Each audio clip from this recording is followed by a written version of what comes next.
Welcome to the deep dive. So today we're doing something a little bit different. Hmm. Instead of just one big source, we're kind of jumping into the whole creative world of this YouTube channel, Andrew A.J. Johnson. Right. We've got a bunch of his video transcripts, some are lyrics, some spoken word, a real mix. And the idea is to see if we can find, common threads running through it all. What's the consistent voice here? Exactly. It's like being a detective for themes, We're sifting through all these different ways he expresses himself, songs, poems, whatever, and looking for those recurring ideas, the artistic fingerprints. Okay, yeah, fingerprints, I like that. So digging in, one of the first things that really struck me was this strong feeling of empowerment, like a real push to take charge. That's a great starting point. I saw that too. If you look at I told you what to do, there's that line, you've got a voice, now you got to use you got your body, move it or lose it. It's super direct. Totally. No messing around there. It assumes you have the Same. potential, right? You just need to, well, use it. Exactly. And the title itself, I told you what to do, along with that line repeating, it's got this assertive vibe. It's not just, hey, maybe you should. It's more like, get on with it. Right. And then there's the bit about believe in what you do. So it's like the action comes from that inner belief. Precisely. And you can connect that, I think, to the lyrics from I've Got the Power Emanating. It's maybe more internal there. How so? Well, lines like, only you could choose, and I got the power emanating, it feels like it's talking about this inherent strength inside, this ability to make change happen, almost like agency is just this core force within you. Okay, yeah, I see that link. So moving from that kind of self-power thing, there's also a whole lot about love and connection and loss, too. It covers a lot of ground emotionally. Oh, definitely. The relationship stuff is really varied. Take that Flashdance mashup one, I want my sugar to stay. Just repeating, I want my sugar to stay over that dance scene. Yeah. It feels really poignant, like this deep need for affection to stick around, Yeah. that universal thing. Yeah, that wanting it to last.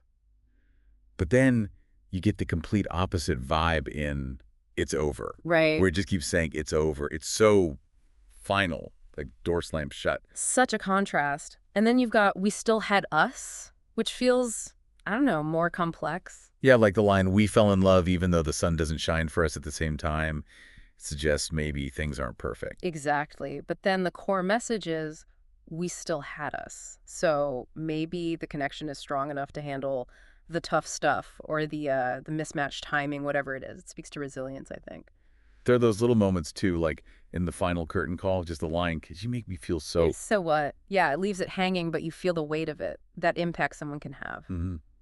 And then Love Road seems different again. A bit darker, maybe. Possibly. Phrases like searching unrelenting lust, and then this need to pave a new love road. It hints at something more turbulent, like maybe love is an easy street, maybe you have to actively build or even rebuild it. It's really interesting how all these little pieces give such different snapshots of love and connection.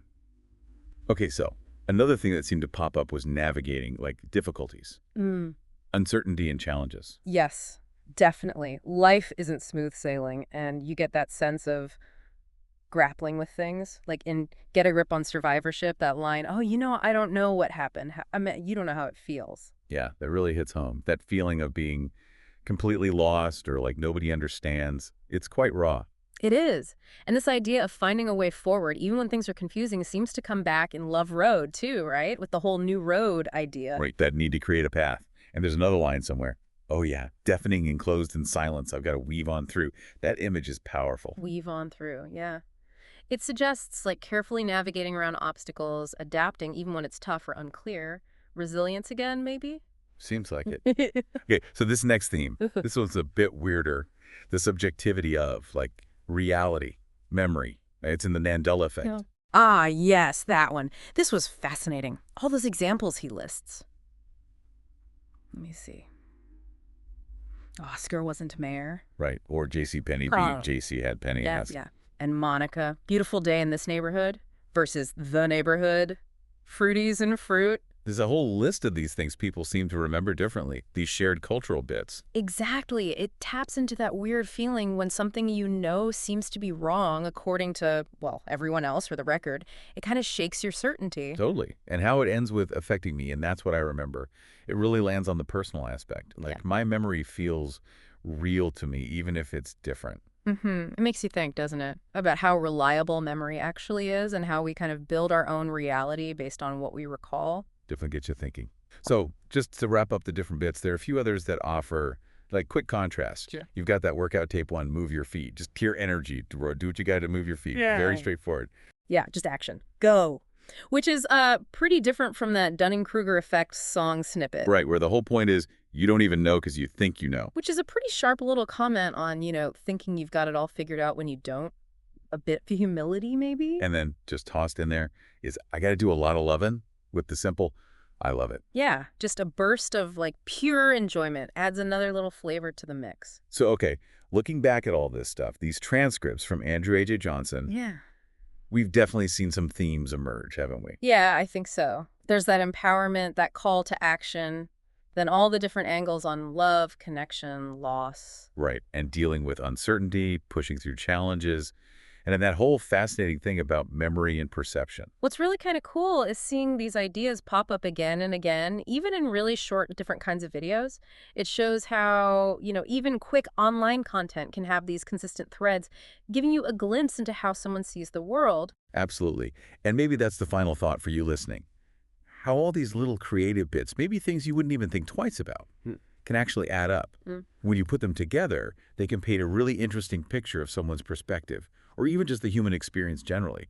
What other connections might jump out if you looked at these pieces differently? Something to mull over. Definitely. Thanks for taking this deep dive with us today.